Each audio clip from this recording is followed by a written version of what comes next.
Head over now to Aviwe Mtila. I understand standing next to the newly elected Federal Chairperson Ivan Meyer. Aviwe, over to you.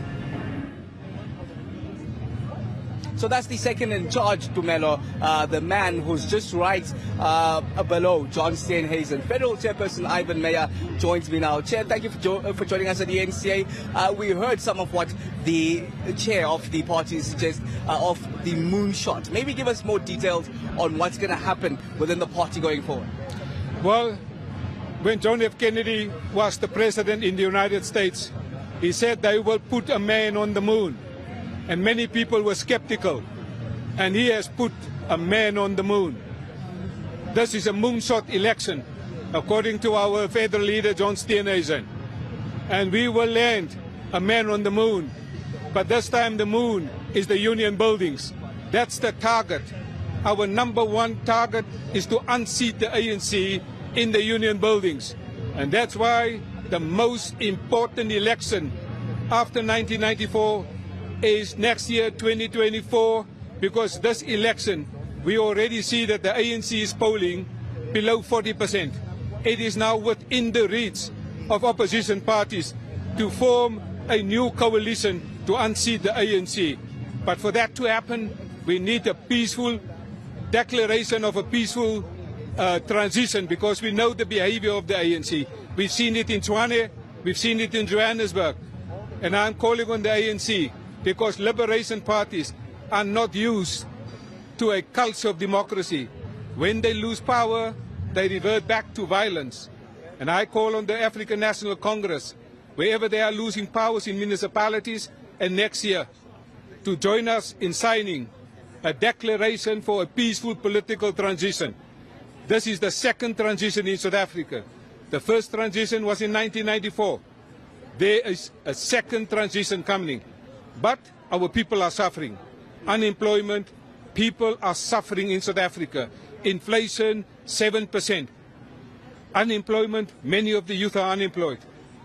There's no electricity. So the number one priority for the Democratic Alliance, to switch on the electricity, switch on the power of the people in the election in 2024.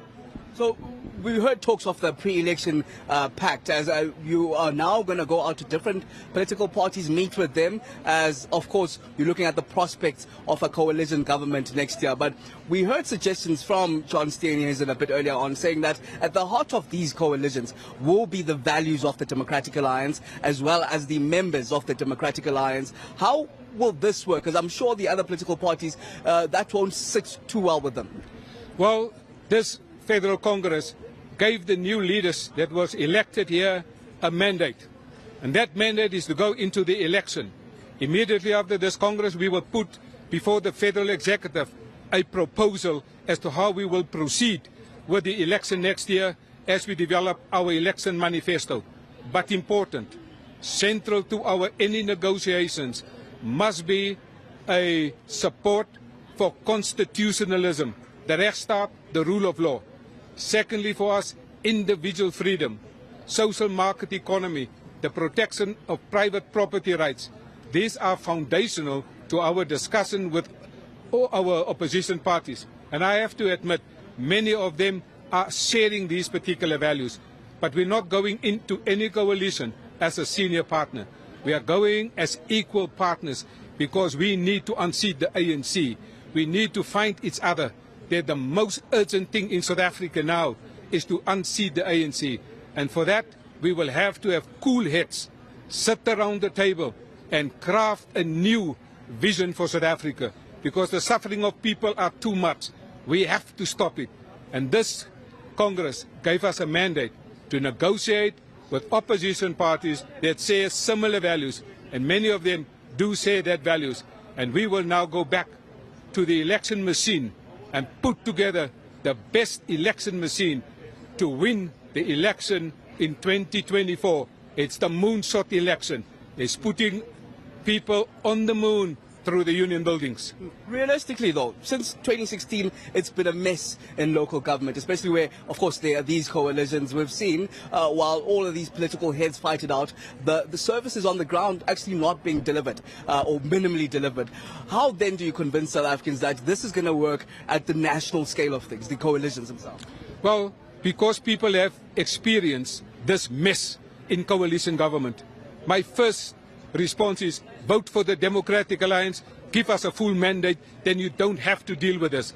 But in the event of having a coalition government, we believe that South Africa's political system doesn't pass political maturity because there are many one-person parties and they swing left or right because they practice the politics of the stomach. And so we need a new architecture for functional coalition governments like in the rest of the world. And that's why the Democratic Alliance has submitted private members' bills in the National Assembly. For example, to prevent this chaos in coalition governments, we propose that you have a threshold, a minimum threshold of 2%. This is a system that we use and see in Europe, but particularly in Denmark. Because if you have a 2% threshold, then these small Mickey Mouse parties cannot disturb the coalition governance architecture where people then ultimately suffer. So voters have a choice to vote for smaller parties and bring political instability, or vote for parties that will bring political stability. And the Democratic Alliance will lead that process. And I guess one of the biggest challenges then will be bridging that trust deficit, as a lot of South Africans believe that the DA, as we've heard a lot of critics say, that it's a party that caters for a minority and for white people. How do you then convince the electorate on the ground that this is not the case?